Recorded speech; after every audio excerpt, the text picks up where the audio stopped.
Hello again. Crows coach Brenton Sanderson has warned the AFL that capping interchange rotations risks a return to the dark days of flooding. In an exclusive two-part interview with Warren Tredrea, Sanderson pleads with rule makers to think carefully before acting.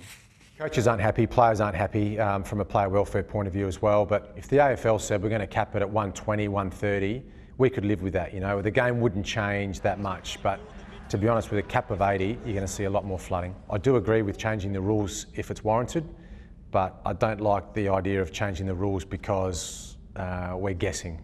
And will you have to change your approach this year, or is that something for next year? Yeah, it's a great question because we saw through the NAB Cup, we play a really fast attacking style. That is draining. We do need rotations to maintain that style. We might have to start flooding numbers back in defence if we can't physically run out if we're going to play that style. So we'll look at that longer term, but I think I want to play, well, I know we want to play the way we played last year. Now, you got off to a flyer this time last year. How do you prepare knowing that the other teams are watching? We understand that this year's going to be even harder than last year.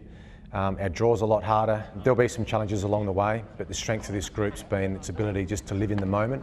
The second year Blues, Talia, Dangerfield, Sloan, Wright.